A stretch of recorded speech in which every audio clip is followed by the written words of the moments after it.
Wah, anda masih lagi bersama dengan saya. Saya sangat kagum.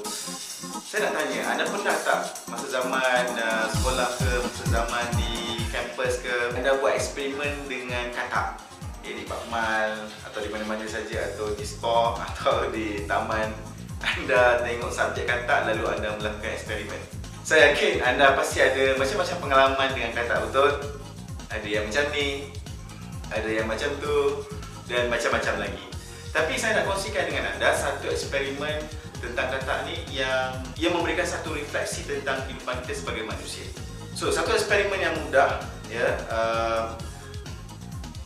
malah kanak-kanak pun boleh melakukannya, iaitu dengan terkawal, ya, jangan sampai katak ni terbunuh.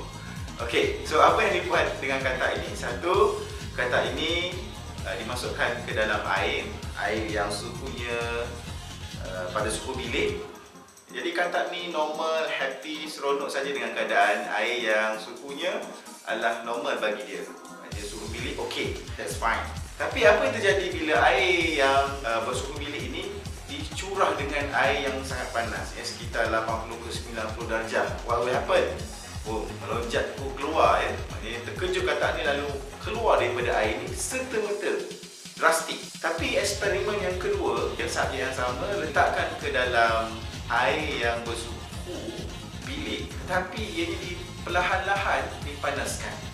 Cuba lihat wajah katak ni, dia relax, kan, pada suhu bilik.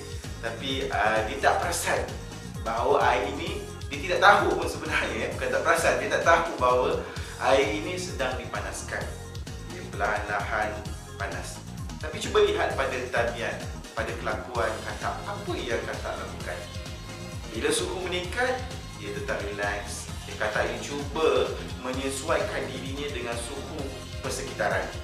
Walaupun suhunya sudah meningkat, naik, tetapi tetap dia bertahan, tetap dengan situasinya. Dia sesuaikan dirinya dengan suhu, walaupun ia panas, dia tetap menyesuaikan diri sehingga dia tak sedar suhu meningkat sehingga 100 darjah Celsius.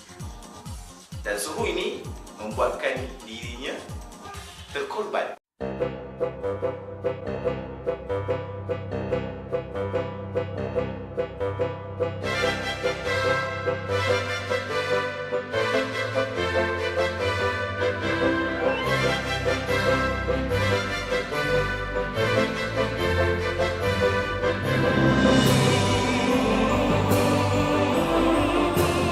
So, apa yang boleh kita kaitkan dengan eksperimen katak tadi dengan pornografi? Dalam kepala manusia ada otak, dan otak manusia ini bersifat neuroplasticity. Apa itu neuroplasticity? Neuro merujuk kepada otak, plasticity merujuk kepada perubahan, boleh ubah kepada sesuatu yang lain. Inilah kelebihan yang ada pada manusia, iaitu otak manusia boleh bertoleransi. Sebenarnya otak manusia diciptakan, dianugerahkan kepada manusia untuk dimanfaatkan, tetapi kadang-kadang manusia melakukan kesilapan dan kesalahan, maka neuroplasticity telah membentuk satu cara, satu pattern, satu cara berfikir yang berbeza.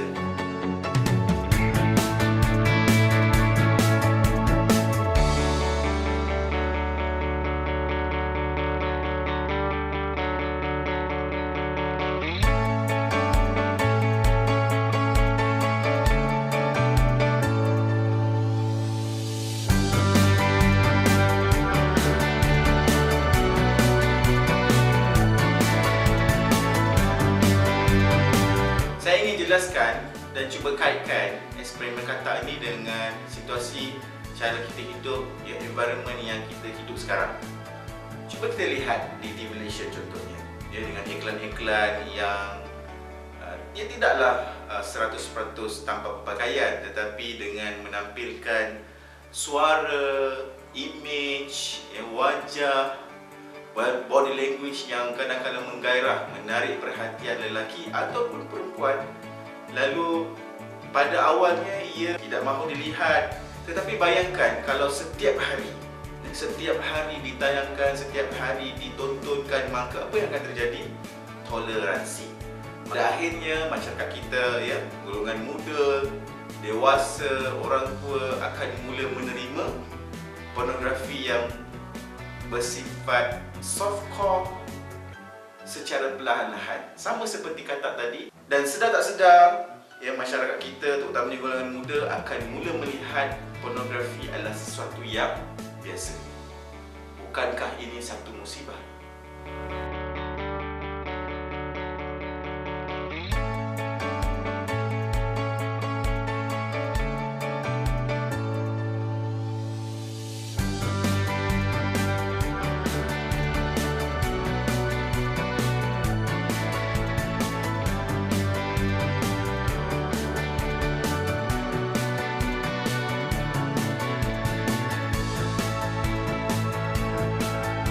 Kalau kita tengok kata tadi, environment lah air yang bersuhu bilik dan akhirnya bersuhu 100 darjah Celsius.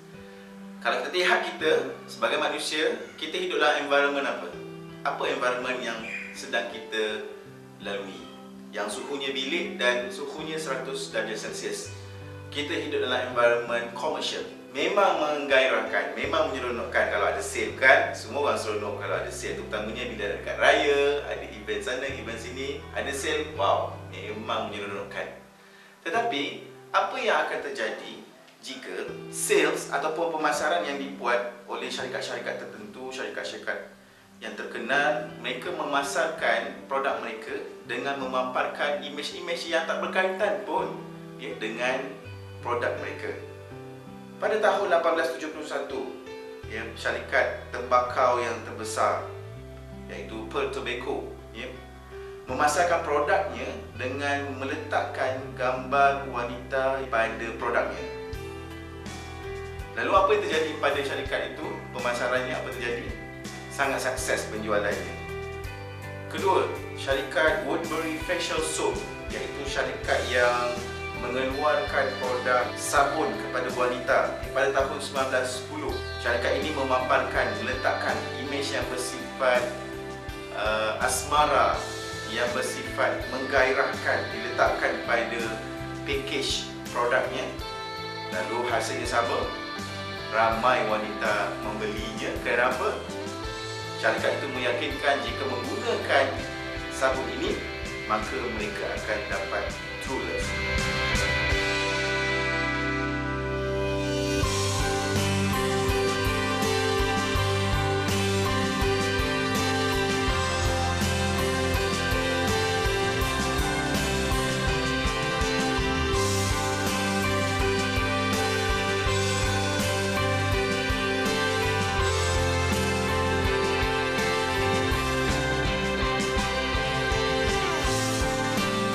Dan syarikat-syarikat besar ni bila melihat hasil perniagaan mereka melambung tinggi, ya, marketing mereka berjaya dengan strategi meletakkan imej-imej pornografi, imej-imej lucah, imej-imej yang terlalu eksplisit terbuka dengan menggunakan objek wanita sebagai strateginya, maka akhirnya idea ini dibawa ke zaman moden. Cuba kita lihat kalau jual kereta, siapa yang di tepi tu?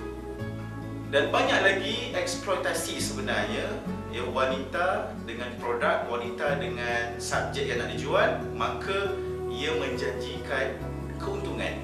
Walhal perempuan yang ada tak berkaitan dengan produk tu pun. Lalu inilah sebenarnya yang kita sudah lama tidak sedar.